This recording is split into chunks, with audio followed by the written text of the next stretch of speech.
what not to do. First, show up at least 15 minutes early. I had a colleague out of law school who showed up 10 minutes early to an interview after having gone through 3 sessions. The first was with 200 other applicants, then 50 other applicants. This was the final interview, shows up 15 minutes later, 10 minutes early, and the partner had already left because he hadn't showed up 15 minutes early. So always show up early, otherwise you might waste 3 days and 3 hours worth of interviews.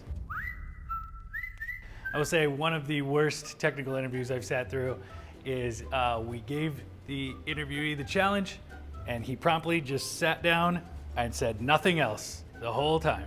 And at the end of the interview, I kept prompting him for questions or how can I help? At the end of the interview, he had nothing. He just stood up and walked out. I never heard his voice the whole technical interview. And I was saying, do you have any questions? Can I help you? Anything like that, nothing. I do a lot of interviewing, and I do a lot of interviewing for candidates for internships, and I had this one very engaged, genuine candidate. We were talking, and I asked them the question, why would you like to have an internship at Yello? And they kept answering the question, and they were clearly not talking about Yello. They had done research about a competitor, and they were talking about their business, not our business. They were not talking about the recruiting industry. They were talking about financial services. And that was just really tough for me to get past because they did the whole interview talking about an entirely different company. So I would just say I have a lot of empathy for people because they're constantly interviewing, but like make sure you have a cheat sheet before you start talking to someone about that actual job and that actual company. If you get an interview request from an employer, pay attention to the details. If they say wait outside, don't barge into the room. I've seen that happen a number of times. An interview might still be in the process and you don't want to interrupt someone else's flow. If they also say not to dress up, don't dress up. You're gonna be the odd man or woman out. So this is some advice for post-interviewing. There's been so many times that I've interviewed a lot of early career candidates that do not send a thank you note. I can't stress how important it is to have that last impression in making sure that you're thanking them for the time and that you're excited about the opportunity and you're very clear about that. So send a thank you note.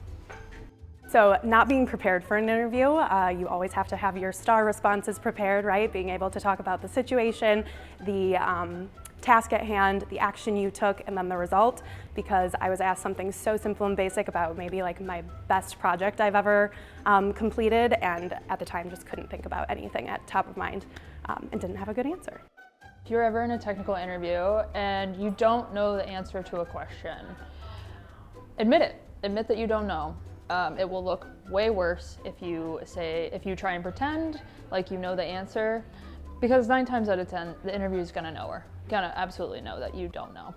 So just make sure that you're honest, and if the rest of the interview is going good, you'll probably have a decent shot, because they're looking for someone that's willing to learn too.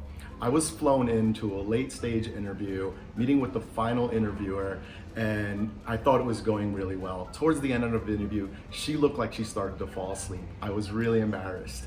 And then I said, hey, am I boring you? Which I should not have said at all. Maybe I should have said nothing. My advice to you is sometimes you get questions or you get thrown off. The best thing you can do is pause, take a deep breath, and just wait a second. Collect your thoughts. I thought I was being funny. She woke up and did not think it was funny at all. I think I embarrassed her. I'm more embarrassed myself, and needless to say, I did not get the job. Yeah, so I was coming out of college. I was super confident in myself, probably cocky, probably the better word for it, and I did absolutely no prep for an interview. I walk in and my interviewer said, are you here for the implementation supervisor or the operations supervisor position? To which I froze, looked at him and said, I have absolutely no idea. And from there, didn't get the job, shockingly, and wish I did a little bit more prep, but that's my interview horror story. There's a lot of weird things I've seen in interviews, but one in particular stands out, is that we had someone bring their mother to the interview, and the mother tried to go into the interview with the candidate, and we had to ask the mother to wait in the lobby, and then had to create a policy and let every other candidate in the future know that they weren't welcome to bring anybody with them to an interview. They didn't get the job.